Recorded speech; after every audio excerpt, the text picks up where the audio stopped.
Hello, I'm Zarin Tahia Hossain. For our line follower robot, first of all, we have to create a new word and then we will create an environment by adding a background from proto nodes, object, backgrounds, texture background light, directional light. Also, we will add a floor, rectangular arena solid to make the environment more realistic. We will change the floor appearance to light stripped.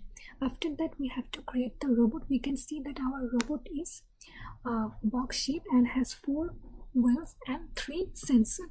So from the base node we will add the robot, and in the children part of the robot we will add the body shape, and we will add box in the geometric part. Also we give a proper size, and also we will change the color and metalness and add physics and bounding object.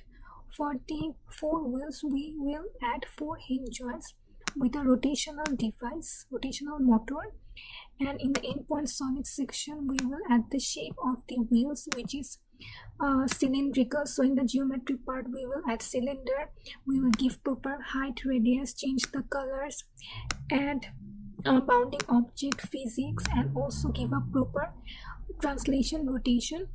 Also we have to make sure that the anchor values of the anchor should be same as the values of translation.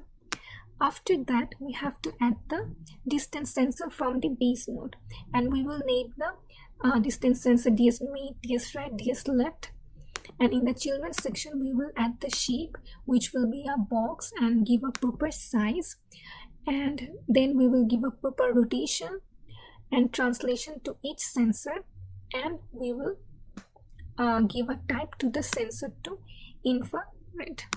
Thank you. Hello, I am Atif Zawad Bakshi. I am going to talk about how we created the track of our line following robot. To create the track, I have to go to a website named Autodesk Tinkercad. Here we have to select create new design.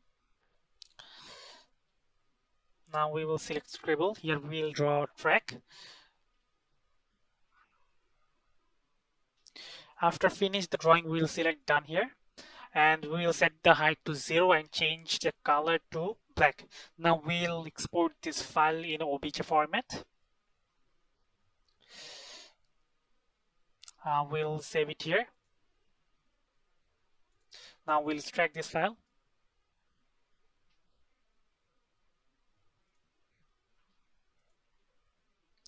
Okay, now we will bring this track to our world.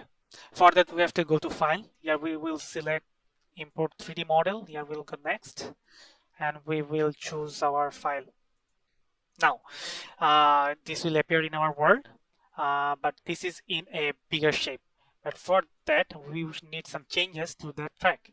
Let's change the scale to 0.05. Then we have to bring this thing to the board.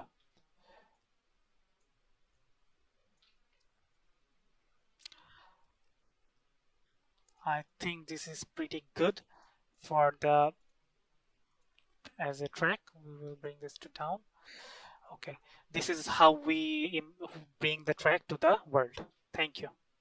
Now for the controller part, first we went to wizards and added a new robot controller, and in the robot controller part we implemented our Python code. Now we initialized our robot and gave it a timestamp and a base speed. Then we took the motors of our robot and set the initial position to infinity. We also set the initial velocity to 0, as in the initial phase there won't be any speed. Then we initialized the IR sensor for all 3 of the sensors and enabled it accordance to our time step. Then we initialized suitable KP, KI, and carry, and also set an error value to check the situation of the sensors while they rotate on the track. In accordance with the error, the sensors send a signal if the motors will move left or right.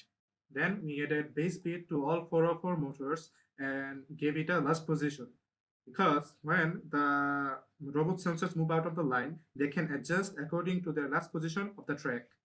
Here we are taking values from our sensors, and in the loop we check for certain thresholds. Depending on those values, we set the IR sensor values to 0 or 1, which suggests if the robot is on the black line or not. Then we calculated the average and the sum of the values of the right, left, and the middle sensor. If it passes a certain threshold, then we can tell that the robot is on the black line. And if it is not on the black line, then we adjust its position on the line and suggest the motor which way to go. Now here in the motor correction part, based on the above given calculations, we tell the motors to adjust the turns depending on the values of the last position and Kp, Ki, and Kd, depending on which it takes necessary turns to stay on the track. Now, if we focus on our simulation, we can see that the robot is always on the black line and the motors are taking necessary turns. So we can say that the code is working correctly and our project is working fine. So that was all from our project, and thank you so much.